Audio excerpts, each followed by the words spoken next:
Bismillahirrahmanirrahim. Assalamualaikum warahmatullahi wabarakatuh. Alhamdulillah wassalatu wassalamu ala Rasulillah wa ala alihi wa sahbihi wa mawalah wa la hawla wa la quwwata illa billahi wa ba'd. Alhamdulillah, segala puja dan puji hanya milik Allah subhanahu wa ta'ala. Salawat dan juga salam kita hadiahkan kepada Rasul kita Nabi besar Muhammad sallallahu alaihi wa ala alihi wasallam. Kita meneruskan kajian kita masih membahas qasasul Quran, kisah-kisah di dalam Al-Quran. Dan malam ini kita akan mengkisahkan satu kisah dalam suratul Buruj, di mana dalam surah Al-Buruj tepatnya ayat 1 sampai 11 menjelaskan kepada kita tentang kisah Ashab Al-Ukhdud. Kisah Ashabul Ukhdud. Bagaimana kisah Ashabul Ukhdud ini dan di mana letak terjadinya? Ma'asyiral muslimin yang dimuliakan Allah Subhanahu wa taala. Dijelaskan di dalam Sahih Muslim hadis dari Suhaib Ar-Rumi radhiyallahu anhu. Beliau membawakan sebuah riwayat dari Nabi sallallahu alaihi wasallam bahwa dahulu ada seorang raja. Ulama memperselisihkan maksud raja ini siapa? Karena dalam hadis ini tidak dijelaskan namanya. Tapi ada orang-orang yang berusaha berijtihad dari kalangan ulama ahli tarikh bahwa raja ini bernama Dhu Nuwas dan dia berkuasa di sebuah negeri di Yaman. Negeri itu disebut dengan Najran. Jadi di Yaman ada sebuah negeri namanya Najran, penguasanya namanya Dhu Nuwas.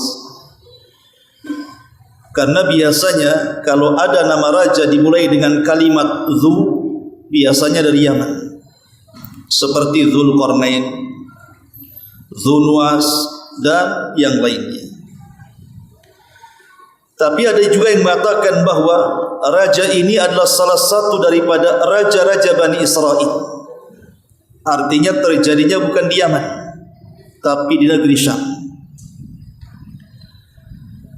Tapi yang masyhur adalah peristiwa Ashabul Ukhdud itu terjadi di Yaman, di sebuah tempat namanya Najran yang ketika itu mayoritas penduduknya adalah beragama Nasrani. Dan di zaman itu agama Nasrani agama yang paling benar karena Islam belum datang. Masalahnya Dhu Nuwas ini dia tidak sama agamanya dengan masyarakat Najran, karena masyarakat Najran ini umumnya Nasrani, sementara rajanya ini beragama Yahudi. Dan Dhu Nuwas ini seperti Fir'aun, seperti Namrud mengaku Tuhan, sehingga dia memaksakan rakyatnya untuk menyembah dirinya, untuk meyakinkan bahwa dia sebagai Tuhan. Dhu Nuwas ini memiliki penasihat spiritual. Itu kerennya. Kalau kita katakan dukun. Lah dukun inilah yang kemudian menciptakan segala bentuk keanehan di masyarakat, seolah-olah diciptakan oleh Dhu Nuwas supaya masyarakat yakin bahwa Dhu Nuwas itu Tuhan. Masalahnya dukun ini sudah tua dan bisa saja kemudian dia meninggal dunia. Makanya dia meminta kepada Raja Dhu Nuwas ini untuk mencarikan anak muda yang cerdas, yang memiliki IQ yang tinggi supaya menurunkan ilmu sihirnya dan bisa mempertahankan raja sebagai Tuhan. Maka dicarinya anak muda, dapatlah anak muda yang cerdas. Maka kemudian anak muda ini dikirim kepada tukang sihir. Setiap hari dia pun mempelajari sihir. Masalahnya, perjalanan anak muda ini dari rumah ke tukang sihir ini cukup jauh. Dan di tengah-tengah antara perjalanan rumah dan tukang sihir ini, dia mendapati ada sebuah gereja, tempat ibadahnya orang-orang Nasrani. Tertariklah anak muda ini dengan gereja tersebut. Mulailah dia masuk ke dalam gereja itu. Rupanya dia ketemu dengan seorang rahib, seorang pastor. Kemudian pastor ini menasihati anak muda ini, akhirnya tertarik, kemudian belajar juga kepada pastor itu. Jadi dalam satu waktu perjalanan dari rumahnya, dia mampir dulu di gereja, kemudian belajar kepada pastor beberapa waktu. Kemudian setelah belajar, dia melanjutkan perjalanan ke rumah tukang sihir. Kemudian dia pun belajar sihir ke tukang sihir. Bayangkan dalam satu waktu dia mempelajari dua ilmu, yang satu tauhid, yang satu syirik. Belajar kepada sang rahib tentu ilmu tauhid, ilmu keimanan. Tapi belajar ke tukang sihir tentu ilmu kekufuran dan kesyirikan. Singkat cerita, akhirnya kemudian karena dia selalu belajar kepada sang rahib dan selalu telat ke tukang sihir, marahlah tukang sihir ini. Akhirnya kemudian dia pun beralasan bahwa kenapa dia selalu telat, karena keluarganya selalu menahannya. Jadi dia bertauriah, berpura-pura seolah-olah dia menyembunyikan dia belajar kepada sang rahib biar si tukang sihir tidak tahu. Begitu juga kalau dia telat pulang, ditanya oleh keluarganya, maka dia mengatakan tukang sihir terlampau banyak pelajaran sehingga telat pulang. Begitulah setiap harinya anak muda ini, sampai pada waktunya fitrah anak muda ini bergejolak. Apakah ilmu yang diajarkan sang rahib itu adalah ilmu di atas kebenaran, ataukah justru ilmu yang diajarkan tukang sihir itulah ilmu kebenaran? Jadi dia ingin membuktikan. Bagaimana cara membuktikannya? Dia mendengar di sebuah tempat ada binatang yang sangat ganas sekali, binatang buas, selalu mengganggu orang-orang yang di sekitar situ. Jadi dia ingin mendatangi binatang itu dan ingin membunuhnya. Akhirnya setelah kemudian dia mencari binatang itu, berjumpalah dia dengan binatang yang ditakutkan orang-orang karena selalu memangsa, bahkan terkadang membunuh. Diambillah satu kerikil dan dia berusaha untuk tidak memantra-mantrai kerikil itu. Jadi natural gitu saja. Dia hanya mengatakan, ya Allah, kalau seandainya ilmu yang diajarkan sang rahib itu sebuah kebenaran, saya tidak akan menggunakan mantra dengan batu ini, tapi tolong dengan batu ini bunuhlah binatang itu. Akhirnya kemudian dilemparlah batu itu tanpa mantra. Rupanya ketika batu itu melesat dan terkena binatang buas itu, langsung mati. Dari situ dia yakin bahwa tanpa mantra pun dia bisa membunuh binatang yang sangat buas. Dari situ dia semakin yakin bahwa ilmu yang diajarkan sang rahib itu sebuah kebenaran. Sejak itulah dia tidak datang lagi ke tukang sihir. Akhirnya kemudian dia belajar kepada sang rahib saja, sampai pada waktunya sang rahib mengatakan, apa yang sudah kuajarkan kepadamu sudah selesai. Berangkatlah dan berdakwahlah. Tapi ada satu perkara yang harus aku katakan, jangan pernah mengatakan kepada siapapun ilmu yang kuajarkan kepadamu. Berdakwahlah dengan ilmu itu. Akhirnya pun dia keluar dari sang rahib mengelana. Selama pengelanaannya, Allah Subhanahu wa taala anugerahkan kepada anak muda ini kepandaian dalam pengobatan. Jadi kalau ada orang sakit, kemudian dia berdoa kepada Allah Subhanahu wa taala hanya sekedar mengusap saja, penyakitnya sembuh. Dan itulah sarana dakwah anak muda ini. Jadi setiap dia hendak mengobati orang, dia mengatakan, berimanlah engkau kepada Allah Subhanahu wa taala kalau engkau ingin sembuh penyakitmu, dan saya akan berdoa kepada Allah, mudah-mudahan Allah menyembuhkan penyakitmu. Subhanallah. Dengan cara dakwah seperti ini, akhirnya banyak manusia yang masuk ke dalam Islam di zaman itu. Tetapi mereka tidak berani terang-terangan karena tahu kalau ada yang terang-terangan dengan agama mereka pasti ditangkap sang raja, karena secara otomatis mereka tidak akan mengakui ketuhanannya. Sampai pada waktunya tersebarlah isu anak muda ini mampu mengobati berbagai macam penyakit. Di kerajaan ini ada penasihat raja. Kebetulan dia buta. Dia mendengar bahwa ada anak muda mampu menyembuhkan segala penyakit. Jadi dia ingin sembuh penyakit butanya. Kemudian dia pun memerintahkan pengawalnya, cari anak muda ini, bawa ke rumah. Saya ingin sembuh dari buta saya.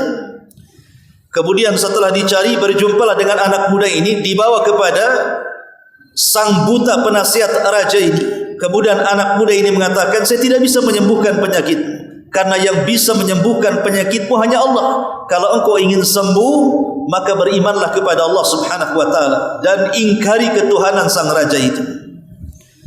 Karena memang itu tidak lain syaratnya, maka akhirnya karena dia ingin sembuh dari penyakitnya, dia pun kemudian beriman kepada anak muda, agama anak muda tersebut, dan berdoa kepada Allah Azza wa Jalla. Kemudian diusap kedua matanya, sembuh total, seolah-olah dia tidak pernah buta.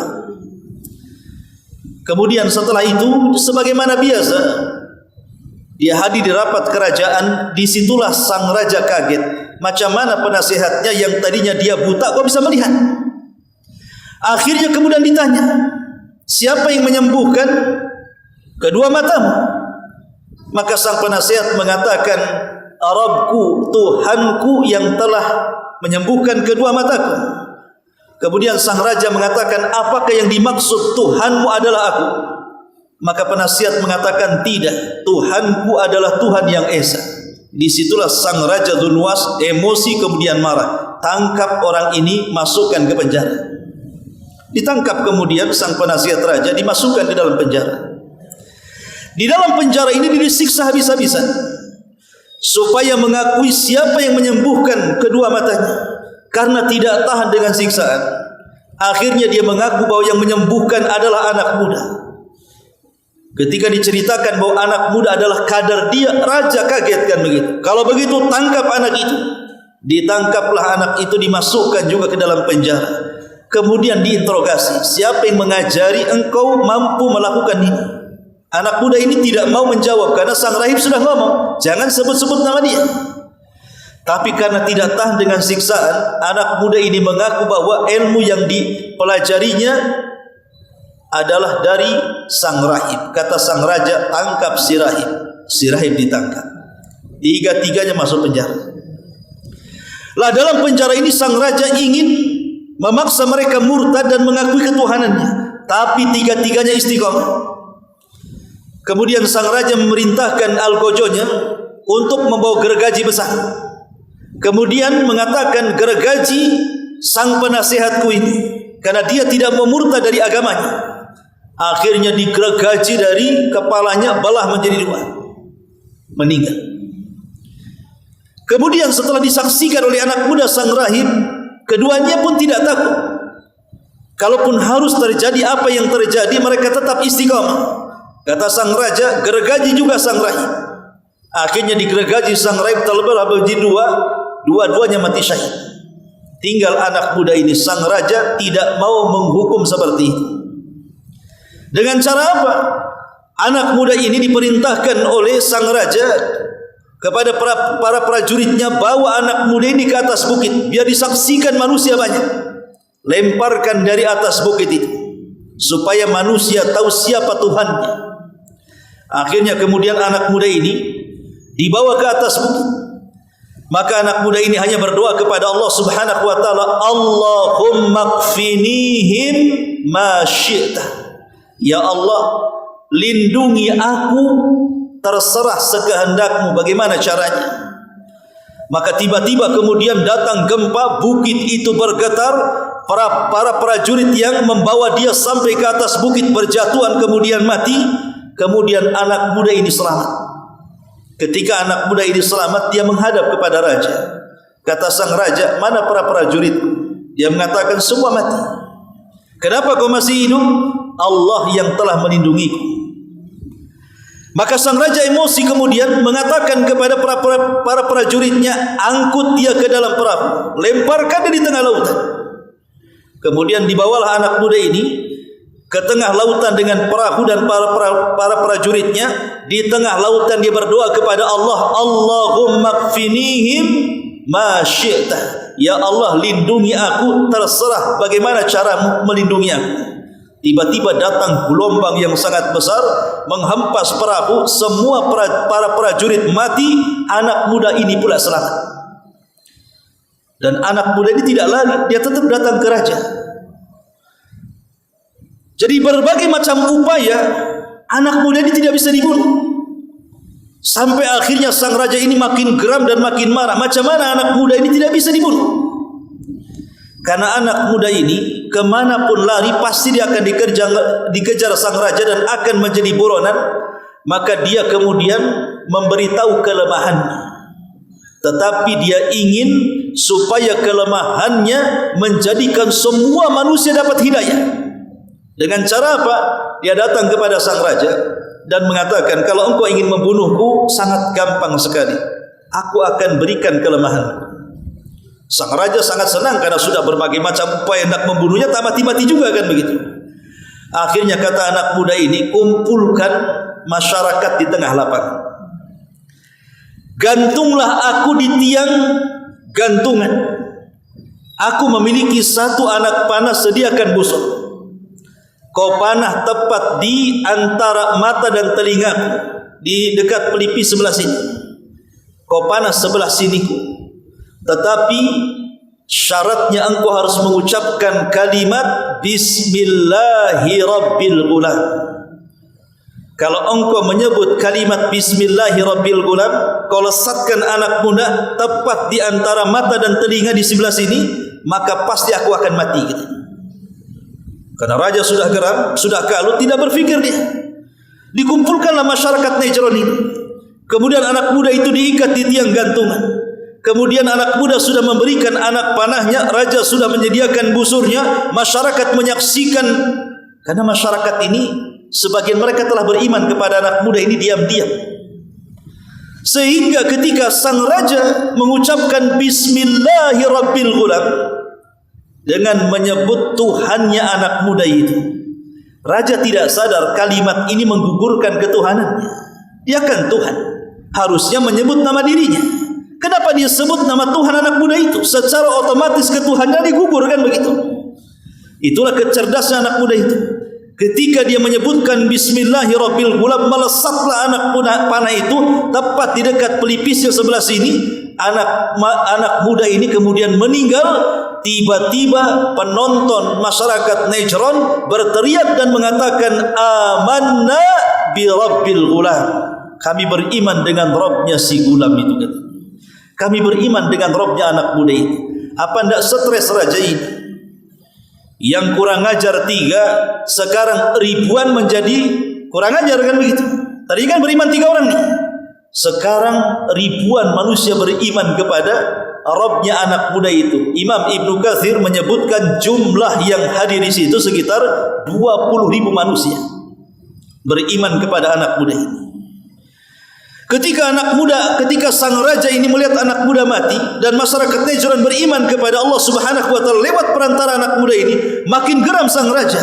Kata sang raja, tolong gerbang tutup rapat-rapat, jangan ada manusia yang keluar dari lapangan ini. Akhirnya oleh para prajuritnya ditutuplah gerbang itu rapat-rapat, tidak ada masyarakat yang bisa keluar dari situ. Kemudian sang raja mengatakan kepada para prajuritnya, datangkan kayu sebanyak-banyaknya. Kemudian galilah parit sedalam-dalamnya. Maka mereka mulai menggali parit, kemudian dimasukkan kayu bakar yang banyak. Mulailah kemudian sang raja menyalakan api, dan api itu saking besarnya sampai setinggi istana. Mulailah kemudian sang raja meminta kepada algojonya, katakan kepada masyarakat satu-satu, siapa yang tidak murtad dari agama anak muda itu dan mengakui ketuhananku, lemparkan dia ke dalam api itu. Subhanallah, Allah takdirkan hidayah itu milik Allah. 20.000 masyarakat Najran tidak ada yang murtad, satu-satu dimasukkan ke dalam api. Sampai ada seorang wanita membawa bayinya. Ketika kemudian bayinya hendak dilemparkan ke dalam api itu, dia sempat goyang akidahnya itu. Tetapi tiba-tiba Allah buat anak bayi itu bicara dan mengatakan, ya ummah innaki alal haq, wahai ibuku engkau di atas kebenaran, lemparkan badanmu ke dalam api, kita akan berjumpa di surga. Akhirnya semua manusia dibakar hidup-hidup. Makanya kisahnya disebut Ashab al-Uhdud. Uhdud itu artinya parit api, orang-orang yang dibakar dalam parit api itu. Tetapi Allah Subhanahu wa taala berfirman, wala tahsabannallaha ghafilan amma ya'malu zalimun. Jangan kau kira bahwa Allah lalai dari perbuatan orang-orang yang zalim. Rupanya dari 20.000 orang ini, entah kenapa ada satu orang yang diselamatkan oleh Allah Subhanahu wa taala. Macam mana caranya? Wallahu a'lam. Orang ini selamat. Lari kemudian dari Najran menuju Syam. Sesampainya di Syam, anak muda yang lari dari dan berhasil lari daripada pembakaran Raja Zalim Dzunwas ini melaporkan kepada Raja Romawi yang ada di Syam bahwa telah terjadi pembantaian terhadap orang-orang Nasrani yang ada di Najran. Dan ketika itu Syam adalah kerajaan Nasrani terbesar. Raja Nasrani yang ada di Syam tentu marah. Sama ketika kita, saudara kita di Palestina dibantai, tentu kita marah di sini. Karena jarak Syam dengan Yaman jauh. Akhirnya kemudian Raja Syam ini mengirim surat ke mana? Ke Ethiopia sana. Karena Ethiopia juga adalah negara Nasrani, sekutunya daripada Syam, Romawi. Dan dalam surat itu meminta kepada Raja Ethiopia Najasyi untuk membalaskan dendam atas kematian 20.000 orang Nasrani yang dibantai, dibunuh dengan cara dibakar hidup-hidup. Membaca surat itu Najasyi marah juga. Maka diutuslah 2 jenderalnya. Yang pertama namanya Riyadh, yang kedua namanya Abraha. Disinilah muncul nama Abraha, yang nanti Abraha ini akan membawa pasukan gajah untuk menghancurkan Ka'bah. Ya. Jadi Raja Najasyi ini mengutus 2 jenderal, pertama Riyadh, yang kedua Abrahatul Asra. Akhirnya kemudian bergeraklah pasukan dari Ethiopia menuju Yaman. Setelah kemudian masuk ke negeri Yaman, dibantailah kemudian kerajaan Najran itu sampai ke raja-rajanya. Maka Raja Abraha kemudian berhasil dan Riyadh membunuh Raja Dzunwas dan dilemparkan ke dalam lautan. Sejak itulah Yaman dicengkram oleh orang-orang Akhbas, orang-orang Ethiopia. Dan rajanya adalah Aryab. Tetapi Abraha ini licik. Dia ingin menguasai Najran dengan cara apa? Dengan membunuh Riyadh, padahal sama-sama jenderal itu. Dibunuhlah Riyadh oleh Abraha, maka Abraha pun kemudian menjadi raja satu-satunya di Najran Yaman. Disitulah Abraha hidup selama 100 tahun di negeri Yaman, sampai akhirnya Allah azab. Nanti kisahnya disebut Ashabul Fil. Tapi yang ingin saya ceritakan adalah Raja Dzunwas meninggal di tangan tentara Al-Akhbas. Dari sini Allah Subhanahu wa taala mengatakan, "Qutila ashabul Uhdud." Telah dilaknat para pembuat parit api itu. An-nari dzatil waqud, ketika api menyala-nyala. Idhum 'alaiha qud, para pejabatnya mereka duduk-duduk, wa hum 'ala ma yaf'aluna bil mu'minina syuhud. Mereka pun dengan bahagianya menyaksikan pembakaran terhadap orang-orang yang beriman. Wa ma naqamu minhum, tidaklah mereka diperlakukan seperti itu illa an yu'minu billah, alasannya kecuali karena beriman kepada Allah. Al-Aziz Al-Hamid, yang maha perkasa lagi maha terpuji. Alladzi lahu mulkus samawati wal ard wallahu ala kulli syai'in syahid, di mana Allah yang langit dan bumi adalah milik dan kekuasaannya, dan Allah atas segala sesuatu maha menyaksikannya. Ma'asyiral muslimin yang dimuliakan Allah Subhanahu wa taala, dari sini kita tahu bahwa Dzunnuwas telah melakukan satu kezaliman dengan cara membakar hidup-hidup orang-orang yang beriman di zaman itu yang beragama Nasrani dan agama Nasrani yang masih berpegang dengan agama Isa bin Maryam. Maka al-jaza min jinsil amal, sebuah perbuatan itu pasti ada balasan yang setimpal. Ya, memang tidak dijelaskan azab apa yang diberikan kepada ashabul Uhdud ini, tetapi Allah Subhanahu wa taala mengatakan, innal ladzina fatanul mu'minina wal mu'minat thumma lam yatubu falahum adzabu jahannam wa lahum adzabul hariq. Sesungguhnya orang-orang yang memfitnah orang-orang yang beriman laki-laki dan perempuan kemudian mereka tidak tobat, maka bagi mereka azab jahannam dan bagi mereka azab pembakaran. Sebagaimana mereka membakar orang-orang yang beriman, maka kelak di akhirat mereka pun akan dibakar oleh Allah dengan nerakanya, dan tentu neraka jauh lebih panas dibandingkan api yang mereka telah membakar orang-orang yang beriman. Inilah di antara kisah Ashabul Uhdud yang sebenarnya kisah ini akan nyambung kepada kisah Ashabul Fil. Subhanakallah bihamdika asyhadu an la ilaha illa anta astaghfiruka wa atubu ilaik. Allahu ta'ala. Assalamualaikum warahmatullahi wabarakatuh.